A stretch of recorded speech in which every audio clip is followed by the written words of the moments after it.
Hello friends, welcome to the channel.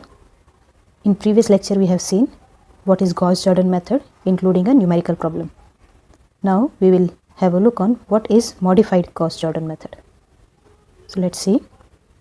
So what is modified Gauss-Jordan method? It is a method of solving a linear system like Gauss-Jordan method and the Gauss elimination method, what we have covered earlier. This is a modification of Gauss-Jordan method. Okay. And the important application of Gauss-Jordan method is to find the inverse of a non-singular matrix. Actually, this is the modification that with the help of this modified Gauss-Jordan method, we can find the inverse of any non-singular matrix. Okay. So this method gives the inversion of a given matrix. So how is it possible? Suppose I have a coefficient matrix A of the given system, and this is my unit matrix. Okay, so this form is known as augmented matrix. So when the augmented matrix is converted into this format, at that time whatever we will get, that is the inverse of the given coefficient matrix. Why? Since the multiplication of a matrix and its inverse is nothing but a unit matrix. Okay, so with the help of this problem, let's see what is the procedure of this method. So this is the question that we have to find the inverse of the matrix, and we have been given by a coefficient matrix. Okay, so let's have a look at how we will go for the solution. So first of all, we have to take the augmented matrix. What is the format for augmented matrix? That is like this. Okay, so see here, this is the format for augmented matrix, where the first portion represents the coefficient matrix and the second portion represents the unit matrix. Okay, so after that what we have to do, we have to convert this augmented matrix into this format. What is that? I to A inverse. That means what? We have to consider the first portion only. What is the first portion? First portion is the given coefficient matrix. So we have to convert this given coefficient matrix into this unit matrix, and whatever we will get at this second side, that will be the answer for inverse matrix. Okay, so here we have to convert this coefficient matrix into an unit matrix format like this. Okay, so for what we have to do, we have to remove these all items. Okay, we have to remove this item, this item, this item, and there should be only a diagonal element, that too of unit magnitude, right? So one by one with the row transformation will go.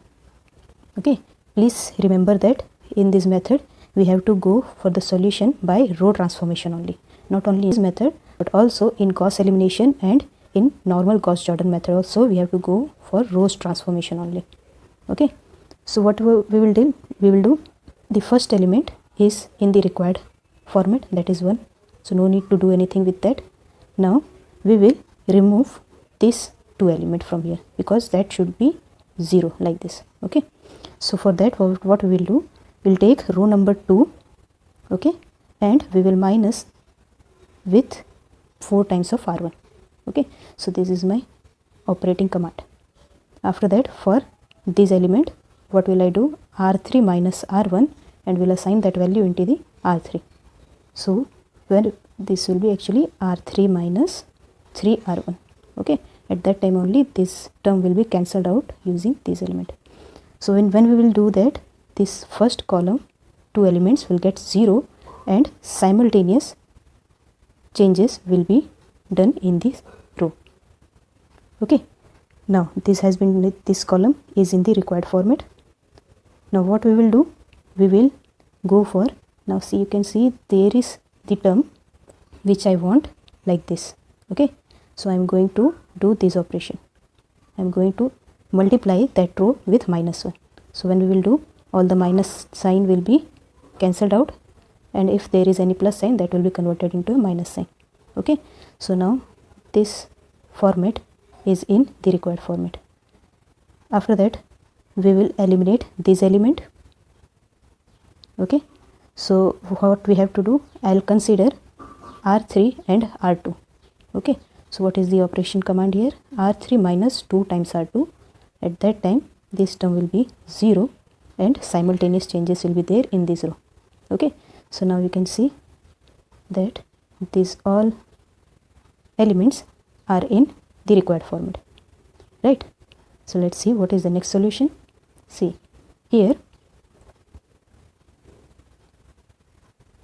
this element, whatever is there, this element is -10, what I want 1 there. Okay, here there should be 1. Okay, so what we will do, we will take R3 row divided by -10, right? So this is R3 is converted into R3 divided by -10, and simultaneous changes are there in the R3 column. After that, I got this all in my required format, right? Now I have to do with this, I have to make it 0, right? So for that, this is my command that R1 minus R2 will give the 0 at this place. Okay, so here I got 0 and some more changes in that row. Now I will make this term as 0. Okay, for that I'll do this operation, and when I'll do, I got my matrix into the required unit matrix format. Okay, so this is the equation which gives the format like this. What is the required format? Okay, so whatever I am getting at the second part, that is nothing but what?